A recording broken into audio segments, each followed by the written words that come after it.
합시다. 내 안의 우상을 타파하라.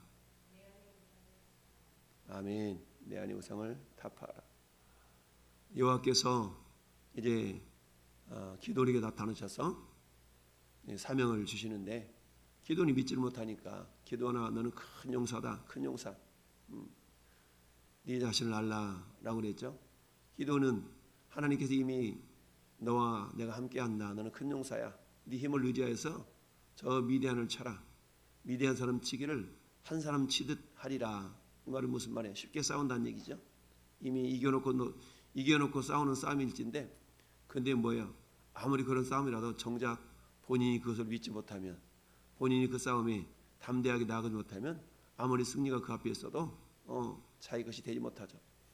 상다리가 아무리 휘어지도록 음식이 차려져 있어도 그 음식을 내가 먹지 않는다면 나와는 아무런 상관이 없게 되는 것과 마찬가지입니다. 오늘 말씀의 제목 내 안의 우상을 타파하라.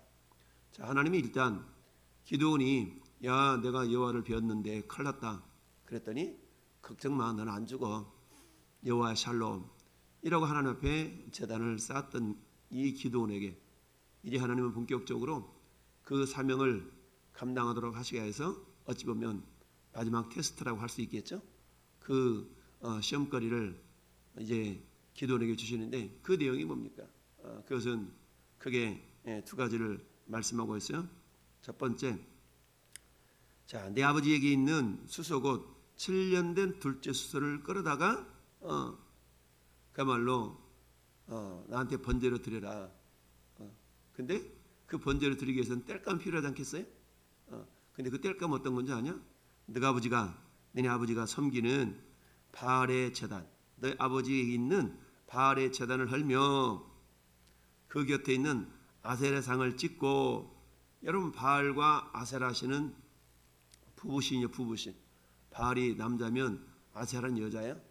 바알은 뭡니까? 풍요의 신이요 풍요의 신. 근데 어떻게 풍요가 일어나느냐?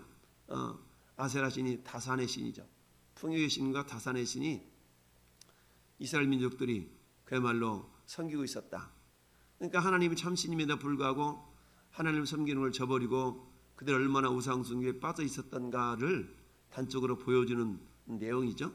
그러니까 하나님 은혜는 저버리고 그들이 바알신, 아세라신, 가나안 원주민들이 섬겼던 그 신들을 그렇게 섬기지 말라고 하나님이 이미 모세를 통하여서 말씀하셨음에도 불구하고 그들이 하나님 말씀을 잊어버리고 우상 숭배에 빠져 있었던 것이죠. 그런데 하나님이 요아스의 아들 기드온을 사용하시기 위해서는 어때요? 물론 그 아버지 집에서 쏙 빼가지고 너 저리 떨어져 가가지고 아브라함을 부르듯이 그렇게 불러서 사용하신 게 아니라 이미 그 아버지 집에 머무는 상태에서 하나님 주신 사명을 감당해야 했기에 아버지 집에 있는 우상을 먼저 타파해야만 했던 것이죠. 그래서 하나님이 큰 숙제를 주시는데 야 번제를 드리라 번제. 근데 제물은 너가 아버지가 가장 귀하게 여기는 그 토실토실한 7년 된 둘째 수소를 드려. 7년 된. 그러니까 소가 여러 마리 있었던 모양이죠. 그러니까 너가 아버지 집에 있는 그 둘째 수소를 잡아서 번제로 드려. 근데 번제로 드릴 때 저 은밀하게 숨어서 드리지 말고 그 지역에 있는 그 꼭대기에 가가지고 잘 보이는 곳에 가가지고 번제를 드려. 그리고는 그 번제의 땔감으로는 아세라 상을 찍어가지고 상을 찍어서 그 도로 땔감을 만들어. 그러니까 우상을 섬기는 사람들에게 있어서는 완전히 모멸적인 그런 내용이었던 거죠. 그걸 땔감 삼아서 번제를 드리라고 그러니까 마치 엘리야가 엘리사를 불렀을 때 엘리사가 어떻게 합니까? 자기 그야말로 쟁기질하던 쟁기를 땔감 삼아서 소 잡아가지고 번제 드렸던 이런 모습처럼 지금 하나님이 기드온에게 너가 아버지 집에 있는 우상을 다 깨뜨리고 근데 그 우상은 그 자기 아버지 요아스만 섬겼던 것이 아니라 아마 동네 사람들이 다 같이 섬겼던 것 같아요. 그죠? 그러니까 동네 사람들이 아침에 일찍 일어나 보니까 우상이 깨트려져 있고 그야말로 난리가 아니네. 그러니까 어때? 이렇게 이리저리 수소문을 해보니까 세상에 그 요아스의 아들 기드온이가 그랬다는 거죠. 그러니까 동네 사람들이 우르르 몰려와가지고 당신 아들 끌어내라. 당신 아들 끌어내라. 그는 당연히 죽어야 된다. 그처럼 우리가 정말 지극정성으로 섬기는 바알의 제단을 헐었으니까 네 아들이 그렇게 죽어야 돼. 지금 이렇게 지금 와서 시위를 하고 있습니다. 이 모습을 본 요아스가 맞아 그렇죠. 아무리 내 아들이지만 너무한 것 같아요. 알았습니다. 끌어낼게요. 이런 것이 아니라 오히려 아들을 이제 보호하고 변호하기에 이르렀어요. 그러면서 둘러선 자들에게 말하기를 너희가 바알을 위하여 다투느냐?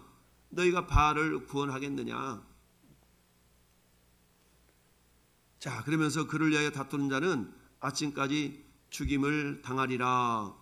바알이 과연 신일진데 그의 제단을 파괴하였은즉 그가 자신을 위해 다툴 것이니라 하니라. 무슨 말입니까? 지금 우리들이 섬기고 있는 그동안 우리가 섬겼던 이 바알이 참신이라면 자기 자신의 상을 파괴했으니까 그 신이 살아있다면 가만히 냅두겠어? 그 스스로가 알아서 심판하고 징계하지. 안 그래? 딱 이러고 있죠. 그 사람들이 들어보니까 맞는 말 같아. 그러니까 아버지는 그동안 동네 사람들과 어우러져서 우상을 섬기는 그런 자였지만 아들 기드온이 이 바알신 아세라신을 상을 까부시는 그 모습을 보면서 이제 어때요? 제정신으로 돌아온 듯 싶어요. 그러니까 동네 사람들과 함께 맞장구 치면서 맞아 내 아들이지만 너무했어 라고 하는 것이 아니라 여러분이요, 그동안 우리가 섬겼던 이 바알과 아세라가 참신이라면 그 양반이 자기를 괴롭혔으니까 가만히 있겠수? 우리 아들내미를 그냥 잡아서 죽이든지 그렇게 할 거 아닙니까? 라고 하면서 동네 사람들을 설득시키니까 그 말이 맞거든. 자기들이 참신이라고 섬겼던 바알과 아세라 상이 그야말로 회파되었으니까. 그러면서 사람들이 뭐라고 그래요? 그날의 기드온을 여룻바알이라 불렀으니, 여룻바알, 바알과 쟁론하는 자, 바알과 다투는 자 라는 별명이 하나 붙었던 겁니다. 자, 오늘 이 본문을 통해서 우리가 알 수 있는 것이 있죠. 그건 뭡니까? 참된 개혁은 바로 자기 내부로부터 시작되어야 된다라는 말입니다. 흔히 그런 얘기 하지 않습니까? 너나 잘해. 너나 잘해라는 말은 뭡니까? 남에게 가르치려고 하는 그런 입장에 있는 사람이 정작 본인은 그 말대로 행하지 않으면서 말만 하는 그런 모습에 대해서 하는 거 아니겠어요? 세상이 우리 그리스도인들을 향해 비아냥거릴 때 가끔 써먹는 말 아닙니까? 말만 하고 행하지 않는 그런 이중적인 모습을 보면서 비아냥거리는 소리, 그 모습은 오늘 이 시대에 살아가는 우리를 향한 그런 세상의 메시지일 수가 있다. 그러니까 우리가 세상을 향하여 강하고 담대하게 우리 교회 표어처럼 일어나라 빛을 발하라. 이는 내 빛이 이르렀고 여호와 영광이 내 위에 임하였음이니라. 네 빛이 있다는 얘기죠. 중요한 것은 우리가 세상을 비춰야 되는데 우리 자신에게 자문해 봐야 되죠. 네 안에 빛이 있냐? 성경은 분명히 이는 내 빛이, 네 빛이 이르렀고 그랬잖아요. 네 빛이 이르렀어. 어디 이랬습니까? 나에게 임했다는 얘기죠. 이 말은 예수님이 오시기 700여 년에 이사야 선지자를 통해 하신 말씀이지만 예수님이 이 땅에 요한복음 1장에 보니까 참빛 곧 세상에 와서 비추는 빛이 있었으되 자기 백성에게 와서 빛을 비추었지만 그 빛을 모여서 영접하지 않았다는 얘기죠. 그러나 영접하느냐고 그 이름을 믿는 자들에게는 하나님의 자녀가 되는 권세가 주어졌다. 참빛이 이 세상 어둠에 비쳤지만 어둠이 그 빛을 싫어했어요. 그러나 어때요? 그 빛을 보고 와, 우리가 그동안 어둠 속에 있었네? 라고 깨닫고 그 빛을 영접한 자들에게는 하나님의 자녀가 되는 권세가 주어지는 것뿐만 아니라 그때부터 빛 대신 주님이 우리 안에 거하심으로 어때요? 이제는 너희가 세상의 빛이야 라고 주님 말씀하셨죠. 그러니까 이사야 60장 1절 말씀은 이사야 선지자가 예언 이후에 오실 예수 그리스도에 대한 예표임과 동시에 그를 영접한 모든 자들에게 내 빛이 이르렀고 여호와의 영광이 내 위에 임하였음이니라 라는 말씀이 성취되는 사건이죠. 그 사건은 예수님이 오심으로 성취되었으면서 개인으로는 그 예수님을 영접한 모든 심령 속에 이루어질 또한 이중적인 사건이죠. 따라서 저와 여러분들은 적어도 예수 그리스도를 나의 구주, 나의 왕으로 믿고 섬기는 자들이기 때문에 이미 우리 안에 그 빛이 와 있는 것입니다. 그러면 어때요?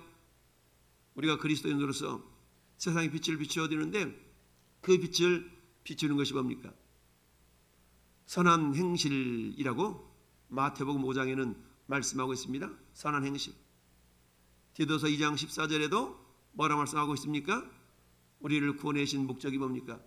선한 일에 열심을 품는 하나님의 백성 삼기 위해서 그랬다라고 성경은 말씀하고 있지요. 자, 저와 여러분들이 이제 하나님의 자녀인 증거 다양하게 나타날 수 있지만 먼저 내 내면에 우상의 요소가 없는지를 우리가 살펴볼 수 있어야 됩니다. 그것은 뭐예요? 가장 가까이 있는 내 내면, 우리 집안, 내 내면, 우리 집안에 여전히 우상의 요소는 없는가를 우리가 살펴볼 수 있어야 됩니다. 자, 여러분, 하나님은 기드온에게 믿음을 주시게 하여서 그야말로 인내하면서 기드온의 다양한 질문에 기다려 주셨죠? 이제 기드온은 어때요? 여호와가 주 되신 증거, 표징을 보고 믿음을 가졌기 때문에 이제 하나님의 말씀에 순종할 수가 있었죠. 그럼에도 불구하고 어때요? 기드온이 하나님을 바라봤던 그 믿음, 그 신뢰는 완전하지 못했다는 것을 우리는 알 수가 있어요. 왜냐하면 기드온은 또다시 표징을 구하잖아요. 36절에 36절 보니까 기드온이 하나님께 여쭐 때 주께서 이미 말씀하신 같이 내 손으로 이스라엘을 구원하려거든 보소서. 양털 한 뭉치에 양털 테스트를 또 하잖아요. 그만큼 확실한 믿음이 세워져 있지는 않았다라는 것을 볼 수가 있습니다. 그럼에도 불구하고 아버지 집에 있는 수소를 드리고 그야말로 동네 위에 사람들이 잘 보이는 데서 번제를 제단을 쌓을 수 있는 그런 믿음에까지는 이르렀던 걸 볼 수 있습니다. 그럼에도 불구하고 이것을 멀건 대낮에 행하지 못하고 두렵기 때문에 저녁에 밤새 10명의 하인들을 데리고 가서 아버지 집에 있는 숫소를 가져다가 아세라신과 바알신을 섬기는 상을 찍어서 드디어 번제를 드리게 되었더라. 그런데 이 기드온이는 25절 말씀에 보니까 이렇게 드리라라고 했더니 27절에 이에 기드온이 말씀하신 대로 행했다라고 했어요. 말씀하신 대로 행했어요. 여러분, 이건 쉬운 일은 아니잖아요. 그동안 우상을 섬기고 거기에 너무 익숙해져 있었던 거죠. 그런데 이것을 까부신다는 것은 우리말하면 그런 거죠. 내 평소에 습관이 있어, 습관. 그 습관을 우리가 바꾼다는 것은 쉬운 일이 아니지 않습니까? 그러니까 그 습관을 깨부시는 거예요. 습관을 깨부시는 거예요. 그런 것뿐만 아니라 우리 내면 속에 있는 다양한 우상의 요소들이 있을 수 있잖아요. 여러분, 연초가 되면 어떻습니까? 토정비결 보느니 심심풀이 운세를 보느니 왜 그런 일 하잖아요. 토정비결, 심심풀이 운세, 오늘의 또 뭐 이러면서 점치고 뭐하고 이런 다양한 우상의 요소들이 우리 안에 있는 것을 봅니다. 특별히 이제 내일부터 시작되는 설 명절 주간, 이 설 명절 주간에는 우상이 가장 귀신들이 역사하는, 마귀가 역사하는 그런 주간이라고 그랬어요. 그들이 뭐합니까? 마귀 사탄들도 그들이 경배받기 위하여서 사람들에게 조상신을 가장해서 제사 지내게 하는 거죠. 제사 지낸다는 건 뭡니까? 우리가 고린도전서 10장 20절의 말씀처럼 사람이 제사하는 것은 하나님께 하는 것이 아니라 귀신에게 하는 것이니 나는 너희가 귀신과 교제하는 자 되기를 원하지 아니하느니라. 여러분, 마귀 사탄을 성경은 옛뱀이라고 그랬죠? 또는 큰 용이라고 그랬죠? 근데 그들도 어때요? 경배받기를 원하는 겁니다. 왜요? 이 사단이 원래는 루시엘, 하나님의 천사장이었기 때문이죠. 그러니까 하나님 천사장이 가만히 보니까 하나님이 경배받는 모습을 보니까 부럽거든. 그러니까 어때? 나도 좀 경배 좀 받았으면 좋겠다라고 하나님과 비길이라 라는 교만한 생각이 들어가니까 결국 어때요? 하늘에서 내어 쫓겨 땅으로 내어 쫓겨서 사단이 된 거 아니겠습니까? 이 사단은 이 세상의 어둠의 주관자. 그런 지금도 어때요? 여러분 절간에 가보세요. 절간에 들어가면 베르벨 그림들이 다 있죠. 용 그림, 뱀 그림 엄청나게 많잖아요. 이건 뭘 상징을 합니까? 사단도 교묘하게 경배받기를 원하고 있다는 사실이에요. 근데 그걸 어떻게 해요? 조상을 섬긴다는 미명 아래 제사 지내게 하고 그 제사 지내면서 교묘하게 숭배를 이렇게 받기를 원하는 모습이 마귀 사탄의 그리고 그대로 쫄개인 귀신들의 역사인 거죠. 여러분 이 명절 동안에 어때요? 이처럼 조상을 가장해서 제사 지내게 하고 이런 모습들은 어때요? 우상 숭배한 모습이란 얘기입니다. 그런데 어때요? 우리 예수 믿는 사람들은 전통이라는 미명하에 그냥 같이 묻어서 절하고 제사 지내고 이런 일들이 비일비재하죠. 그런데 어떻습니까? 참으로 하나님의 자녀로서의 삶을 제대로 된 삶을 살아가기 위해서는 그것부터 타파가 되어져야 된다는 얘기죠. 여러분 기도는 자기 아버지 집에 있었던 숫소를 드렸어요? 제단을 헐었어요? 이건 뭡니까? 우리 말하면 예수 믿고 제대로 된 믿음이 들어가니까 어머님, 아버님 올해부터는 우리 제사 지내지 맙시다. 그냥 가족끼리 맛있는 음식 먹고 조상에 대해서는 기억하면서 감사하며 하나님께 예배합시다. 이런 지금 모습이 된 겁니다. 자, 이렇게 해서 결국은 아세라상을 찍고 그걸 땔감 삼아서 꼭대기에 올라가서 산성 꼭대기에 가서 하나님을 위하여 규례대로 가지런히 제단을 쌓고 그야말로 번제를 드렸다라는 얘기죠. 여러분 이처럼 진정한 회복은 악을 제거하는 데서부터 시작된다라는 얘기입니다. 잠언서 25장 4절 말씀에 은에서 찌꺼기를 제하라. 그러면 장색에 쓸만한 그릇이 나올 것이요 왕 앞에서 악한 자를 제하라. 그러면 그 왕위가 의로 말미암아서 견고히 서리라 라고 말씀합니다. 여러분 남쪽 유다 왕국의 이스라엘 역사상 가장 인정받았던 3명의 왕이 있다고 그랬어요. 3명의 왕이 있어요. 남쪽 유다에 20명의 왕이 있었지만 이 20명 왕 가운데 물론 솔몬과 다윗을 제거하고 분단 이후에 20명 왕, 이 유다 왕국에 가장 하나님이 신뢰하고 인정했던 왕 3사람이 있었다고 그랬어요. 첫째가 다윗이요, 두 번째가 히스기야예요, 세 번째가 요시야 왕이에요. 이 3 왕들이 신임을 받았어요. 그 가운데 히스기야나 요시야는 철저하게 종교 개혁을 일으켰던 왕 중에 한 사람들이죠. 뭐 다윗이야 이미 신뢰받았던 왕이기 때문에. 이 히스기야가 했었던 것이 뭡니까? 저 모세 때 놋뱀을 만들어 가지고 장대 위에 달아서 그것을 쳐다보면 산다라고 하나님의 광야에서 원망했던 이스라엘 백성들을 불뱀이 나오게 해서 물려 죽게 했잖아요. 그때 하나님이 그를 치료하는 방법으로 어때요? 놋뱀을 만들어 장대 위에 달고 그걸 쳐다보게 해라. 그러면 산다. 그 사건이 있은 이유로 어때요? 그 놋뱀의 형상을 만들어 가지고 가나안 땅에 정착해 있으면서도 그 놋뱀이 마치 우상처럼 그대로 있었던 경우가 있었어요. 그런데 하나님은 어때요? 히스기야 왕에게 그것을 부시도록 하셨거든요. 그래서 히스기야 왕이 열왕기하 18장 4절에 보면 그렇게 말씀하고 있습니다. 그가 여러 산당을 제거하며 주상을 깨뜨리며 아세라 목상을 찍으며 모세가 만들었던 놋뱀을 이스라엘 자손이 이때까지 향하여 분향함으로 그것을 부수고 느후수단이라 일컬었더라. 이처럼 종교 개혁에 앞장섰던 이 히스기야 왕의 모습, 하나님 이런 모습을 바라보면서 히스기야를 인정하고 칭찬했던 거 아닌가 싶습니다. 자, 두 번째는 뭡니까? 희생을 각오하지 않으면 하나님의 뜻을 행할 수가 없어요. 아니 어떻게 우리 아버지 둘째 수소를, 아니 어떻게 우상을 깨뜨려요? 쉬운 일이 아니죠.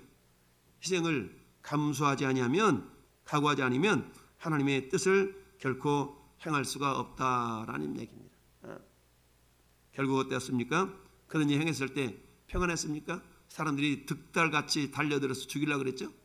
이처럼 하나님의 사람들은 여러 가지 고난이 임할 수가 있지만 그러나 때 그런 상황 가운데서도 하나님의 보호하심이 있다라는 걸 기억하면서 여러분 오늘 또 우리 내면에 있는 우상의 요소가 있는가를 돌아보고 이번 명절 기간에 특별히 우리 가정에 나 때문에 우상의 요소가 타파되는 그런 지혜로움과 믿음과 신앙의 혈단이 나타날 수 있기를 예수님의 이름으로 축원합니다. 아멘.